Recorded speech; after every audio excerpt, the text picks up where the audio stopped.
एक बार फिर से अभ्यर्थी जो है आंदोलन पे, सत्याग्रह पे, क्या लगता है कि आप लोगों ने जेएसएससी का घेराव भी किया था, उसके बावजूद फिर अब सत्याग्रह पे, ऐसे में क्या लगता है सरकार तक आवाज जाएगी? क्योंकि जो हमारी मांग रखी गई थी कि जेएसएससी सीजीएल का परीक्षा में इतनी अनियमितता पाई गई है तो उसको रद्द किया जाए, लेकिन रद्द ना किया गई, वार्ता जो हमारी सफल नहीं रही, तो हमारे चरणबद्ध तरीके से जो आंदोलन जारी रहेंगे जब तक सरकार इस परीक्षा को, पूरी प्रकरण परीक्षा को जांच ना करे और रद्द ना कर दे, तब तक ये जांच आप बाद में करें। पहले सबसे पहली बात है कि सबसे पहले इस परीक्षा को तत्कालीन रद्द करें। एसआईटी की गठन की गई टीम बोला कि 7 दिन में रिपोर्ट मिलेगा, उसके बावजूद आप लोगों को संतुष्टि नहीं है उनकी जांच से, अब आप लोग सीबीआई की जांच की मांग कर रहे हैं।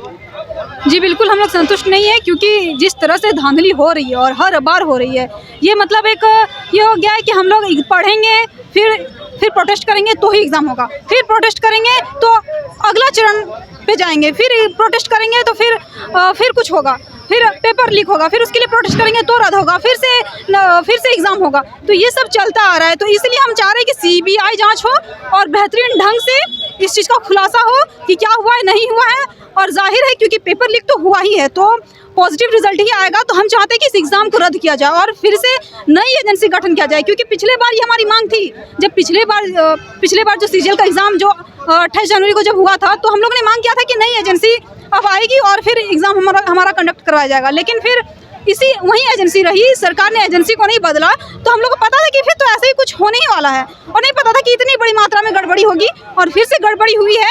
तो हम चाहते हैं कि हम इसके विरोध में यहाँ पे आए हुए हैं और ये प्रदर्शन चलता रहेगा।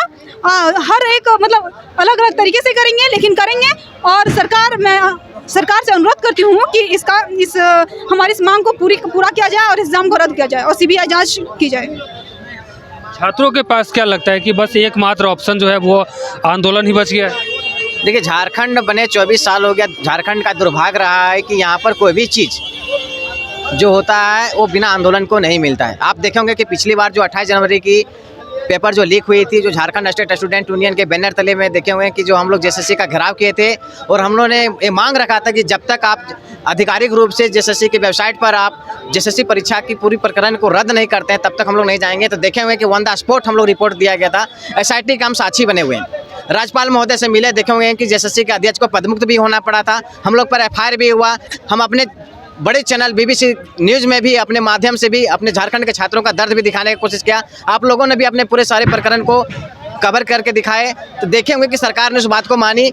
इस प्रक्रिया में भी मानेंगे, क्योंकि इस बार अगुवाई जो थे छात्र नहीं करे थे, पिछली बार जो है छात्र और छात्र नेता लोग कर रहे थे, इस बार शिक्षक लोग करे, जिसके कारण वार्ता थोड़ी विफल हुई। लेकिन इस बार जो है फिर से चरणबद्ध तरीके से मैं बताना चाहता हूं कि इस बार छात्र के नेतृत्व में होगा और सरकार झुक के रहेगी, और ये जो जेएसएससी की पूरी प्रक्रिया जो होगी वो रद्द करना होगा। नहीं तो सरकार को आगामी जो 2024 का चुनाव होने जा रहा है उसमें बतला देंगे कि छात्र युवा की जो क्या ताकत होती है, कि छात्रों को जो हमेशा ठगने का काम किया है। लैब असिस्टेंट देखिए, सारे का सीट बेच दिया, पीजीटी का देखिए सारा सीट बेच दिया, नगर निगम का देखिए सारा का बेच दिया, जेई के देखिए 2-2 बार पेपर लीक हो गया, सीजीएल का पेपर 2 बार लीक हो गया आपका। फिर भी आप बात में बोलते हैं कि ये पार्टी के लोग हैं, इसके लोग हैं। हम लोग छात्र हैं, आप बोलिए किस पार्टी से हैं, बोलिए हम आप ही को वोट देते हैं, आप क्या जांच कराइएगा? हम आपको वोट दे के आए हैं और बोलते हैं कि आप अगले पार्टी से आरोप प्रत्यारोप में। देखिए, सबसे पहली बात इस वैकेंसी जो है 1156 पदों के साथ रघुवर दास के कार्यकाल में 15 नवंबर 2015 में वैकेंसी आई थी। 2016 में एग्जाम हुई थी, पीटी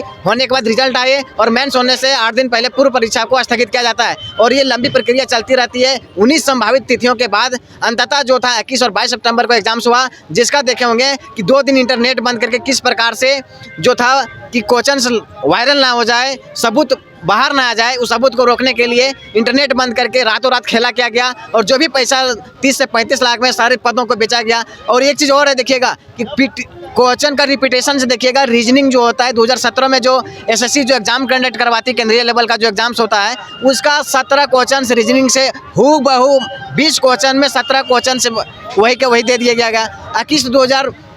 2021 का जो मेंस परीक्षा होता है एसएससी सीजीएल का, उसका 16 प्रश्न दिए गए, कंप्यूटर का वही दिए गए, आपके जीएस के पेपर भी सारे वहीं से दिए गए। तो भाई आपके पास जो एजेंसी के द्वारा आप एग्जाम कराए जाते हैं, आपकी एजेंसी जब प्रश्न तैयार नहीं कर सकते तो एग्जाम्स कैसे ले सकते हैं? झारखंड के छात्रों को ठगना बंद करिए। न हेमंत सोरेन जान लीजिए, और जो जेएसएससी के जो सचिव हैं बहुत लोमड़ी की तरह चालाक हैं, इस प्रकार से अपने बातों से घुमाते हैं। हम लोग कुछ भी मुद्दे लेकर उसके पास जाते हैं, वो बहुत चालाक इंसान है, लोगों को बहुत ही भ्रमित करते हैं। ज़्यादा बोलिएगा तो बोलेगा कि आप कोर्ट जाइए, हम कोर्ट में जवाब देंगे। हर चीज़ का अगर कोर्ट में देगा तो जेएसएससी जैसा स्वतंत्र बॉडी को क्यों झारखंड में बना के रखा गया है? जब सारी प्रक्रिया, नियुक्ति प्रक्रिया हम कोर्ट के माध्यम से ही जब करेंगे तो कोर्ट के द्वारा ही एग्जाम्स कंडक्ट करवाने के लिए एक ऐसा आयोग बनाया जाए कि जेएसएससी को सीधा उसको निष्कासित किया जाए।